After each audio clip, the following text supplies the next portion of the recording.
Hello, I'm Melissa Twigg. Have you ever had what you thought was this really great concept or product that you thought you could bring to market? And when it was really time to start diving into what was required for this product or concept to come to market, you think, oh, I don't have those funds, I don't have that expertise, I don't have those partners.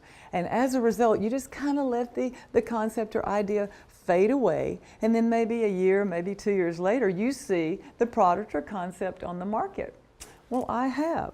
But right now in my life, it has become blazingly apparent that I am either to start a foundation for children or be a very large part of a foundation that changes the lives, but especially the thought patterns of children. And we need to get to them earlier than we've ever gotten to them in the past. So tonight, I thought it would be a great opportunity to share with you my mission and the bold and creative steps that I've taken to draw the partners into my path. And as a result, when you're thinking about your possible life mission, then you can take some of the steps that I've taken and perhaps bring your life mission to fruition as well. So last year I'm working in my yard and it's time for me to get to those bushes. You know, the ones that I was supposed to get to the year before and didn't. So I naively walk out there with just the hedge clippers. No, I went out there with the regular clippers. Forget about it. I had to go all the way to Lowe's, get a girly green chainsaw that I was just sure I could handle. Well, I couldn't. Have to go get a neighbor, burn a day away. And then as I'm walking away and pulling all these bushes away, I'm thinking to myself, Melissa, if you had just groomed and pruned these bushes from the very start, you wouldn't be in this position now and have to cut them down into these awful and ugly shapes and potentially be getting a letter from the Homeowners Association. I mean, it looked like a drunk Tasmanian devil had gotten hold of those bushes by the time it was over. So as I hauled these bushes away, I thought, you know, isn't the exact same thing true of our youth? We don't groom and prune them properly when they're young. And as a result, when they're half grown, we just take a chainsaw and we cut them right down, don't we? We put them in prisons. We tell them to go sit down, shut up, keep your mouth shut.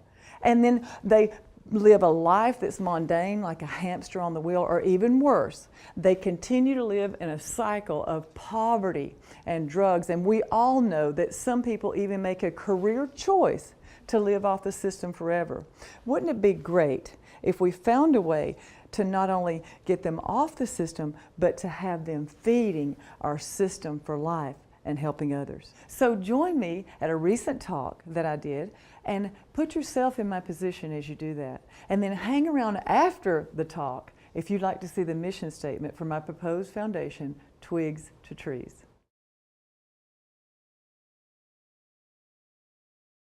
And these are some steps I want you to think about when you have an idea or concept you want to bring forward. The first thing that I think is important is to get the ideas out of your head and get them into the universe. Write them down, spit them out, zip them down. Sometimes the notes in my phone, when I go back to read them the next day or the day or two later, they are hard to read because so many things were coming so profusely that I didn't even get them all out. But it's important that you get it out of your head and written down. And I like to put them in my marinating tank, and my marinating tank is my notes on my phone, but this is our symbolic marinating tank today. So when you do have an idea, it's important that you take a lot of concepts from that. You talk to people who have a like mind. Stay away from people who have small minds or say you can never do that. Talk to people who have big minds. And then take it out. Something else will come to you. A book will come to you. A person will come literally into your path. And when they do, you take it back out of your marinating tank, and then you stir it around and put it back. And if it is meant to grow, it will grow. I can hold the title of a talk or a poem or a book or some concept for a month and sometimes 5 years. And I go back into my phone and I even realize that some of the things that I'd already brought out have actually already come to pass. And it's because the universe does start moving for you. Next thing, you keep yourself in a really high, positive state of gratitude. And what do I mean by that? The law of attraction is a very brief explanation. Whatever you think about, you bring about. If you are down here with gossip, if you're down here with problems, if you are down here and stuck in a situation, that's exactly what you'll continue to draw to you. But if you're up here, if you continually educate yourself, you're in a room with people who are smarter than you, if you continue to watch motivational talks, whatever you have to do, meditate, whatever you have to do to stay high and get high and avoid negativity at all costs.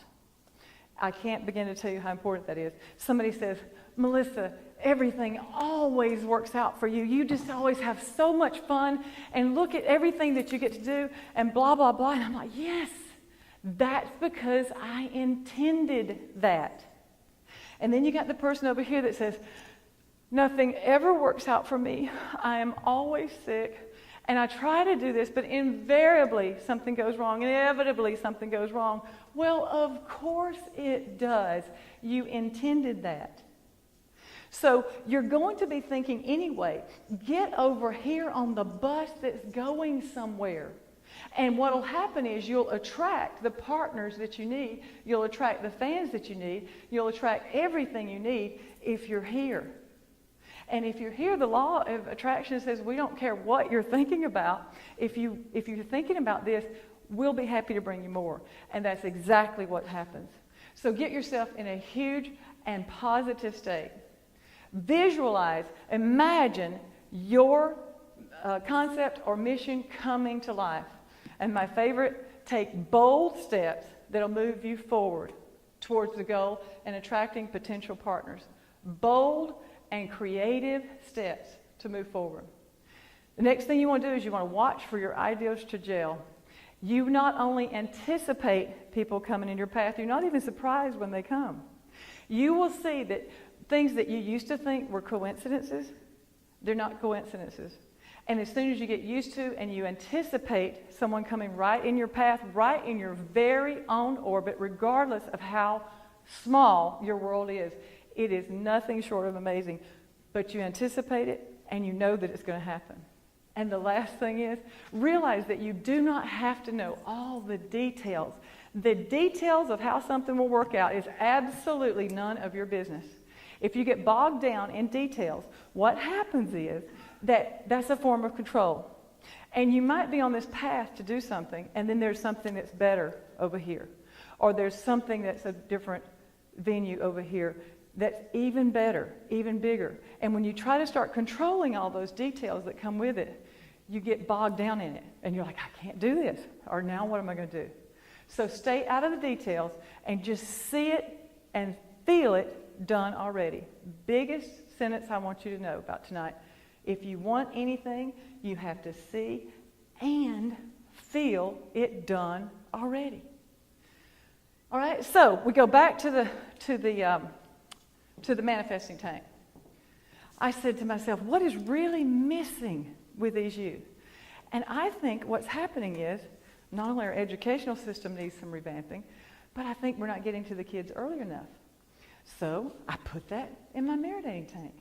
And then I think to myself, what are the things in common that kids have, and how can we get to them earlier? There's only two places that the kids will end up together, nearly every child in the world. The first place is a hospital where they're born, and the second place is when they start school. So I have to put that in the marinating tank, and I have to think about how am I going to do that? And then I think to myself one day, imagine this. Imagine my son's teacher walks into the classroom where she not only wants to, but she has to click onto a website. That website has a huge library that is grade appropriate. She goes to her grade and she chooses a video that's very brief, 3.5-minute video, that she plucks from days 1 through 180 of the school year.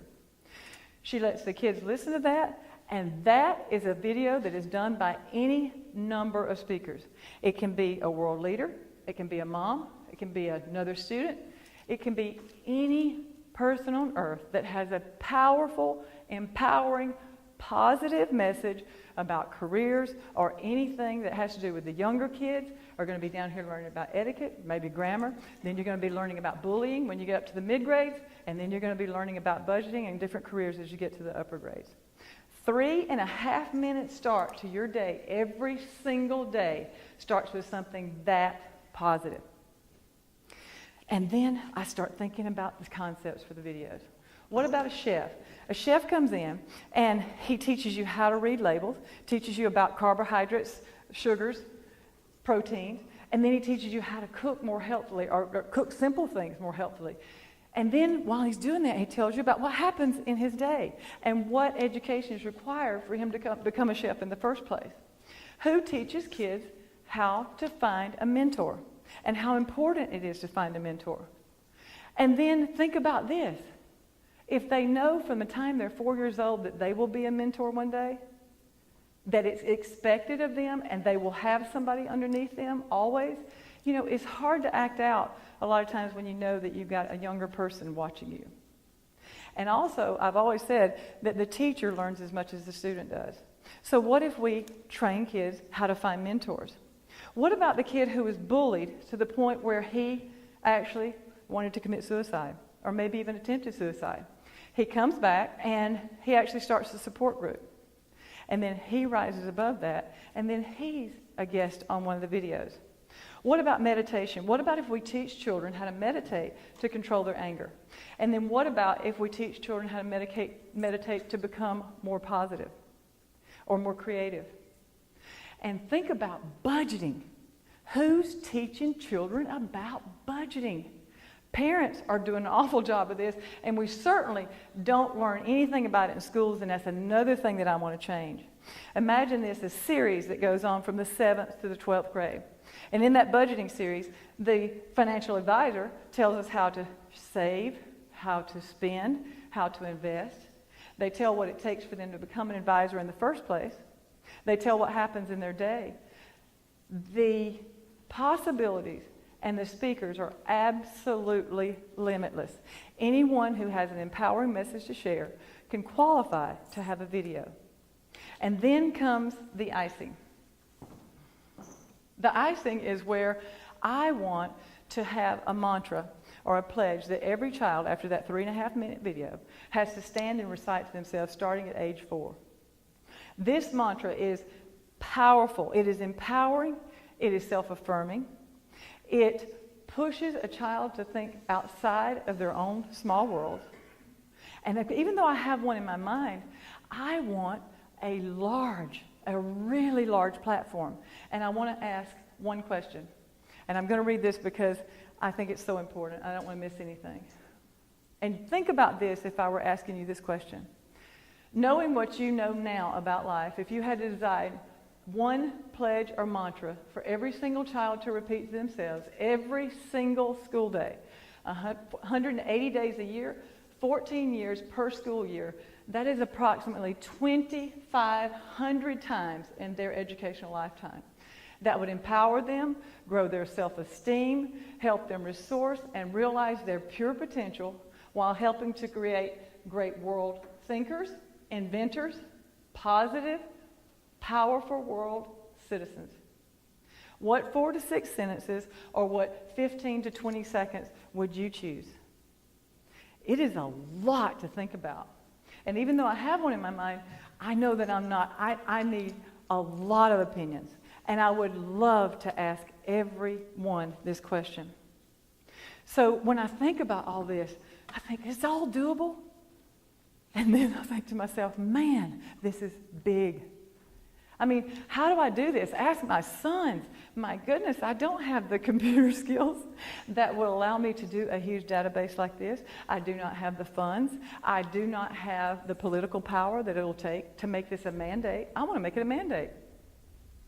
So I think to myself, do I just give up? No, I don't give up. Even though I'm just me, I don't give up. What I have to do is I have to go back to my steps and I have to start attracting people into my life. I have to attract everybody I need. So here's what I know for sure. When people reach a certain point of success in their life, And I'm talking about big people, people that have sold multi-million books and created airlines and all this. They have a huge ego, number one. Number two, they really want to share how they did this. They use the power of attraction every day. They manifest. It becomes so easy for them. And once it starts rolling, once that ball starts rolling, once they understand that, they can't wait to share it. So I think to myself, I've got to get to those people. So I go back and think about what's happened since I came up with the idea for the foundation. And a few things, and these are the signs that I was telling you about the orbit. A few things happened that impressed me, and it kept getting bigger and bigger. So first of all, my soul sister Bonnie, I was telling her about the trees and the shrubs and how I was trying to cut them down, and that's what we do to our youth. And she said, yeah, it's just like that ancient proverb that says, as the twig is bent, so grows the tree. And I thought, hey, my name is Twig. And I thought that was really cool, Twig out of G. And I said, you know what? When they're in the hospital, they can be little sprouts. And then when they're in school, they can be twiglets and then twigs. And then finally, they can be a member of the Twig tribe. And then I put that in my marinade tank. And then I run into a lady two hours from home telling her brother about the foundation. She says, I'm a graphic artist. She volunteers her time. She's going to do the graphic art. I'm in Miami for a wedding. My best friend's daughter listens to the story and says, oh, guess what? I've changed careers now. I build websites and I connect it all through social media. She's volunteered her time. Those are signs that you look for. Then, here's a really cool thing that happened. I'm considering a business move back home, and I was going to visit a salon. Now, there's probably 100 salons in our community. And the one salon that I go to in little northeast Alabama, we go for a meeting, and I meet a girl there, gorgeous girl, who is friends with a celebrity chef named Chef Carlos. And guess what he's doing? He is working with children. He's teaching them how to to make good choices and how to cook healthfully. Guess who he's working with? Oprah Winfrey. Oprah Winfrey.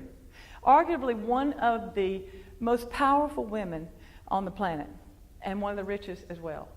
So now, through this little connection in my orbit, in my little orbit in northeast Alabama, I now have a connection to a chef that can not only do the video for me, he can also get me in to see Oprah at some point, right? And then we have this really shady little Senate race that some of you may have heard about. And I'm not proud of that, but I will say that I posted something on Facebook about it, and it kind of went viral. And that night at 7 o'clock, my phone rings, and it is a director from Good Morning America, an executive producer. And when he starts talking to me, I start laughing. And so I answer his questions and hook him up with whomever. And I said, before I hang up the phone with you, it's important that you understand, you think you called me about the Senate race, but you didn't. I'm going to be back in touch with you. My name is Melissa Twigg, Twigg with a G, 2 G's. And I said, I'm going to be on your inbox. And I want you to expect this. Please remember my name. I've got his name, I've got his email address, and I've got his phone number. And then I started thinking to myself, what if that's the platform that I need to go to? Maybe a contest for a mantra that will get the publicity out there, and then I'll have a pledge, and then the foundation will keep rolling like that. What if? And then I get led to the most awesome books all the time. And this one is called Infinite Possibilities, and it is huge to me.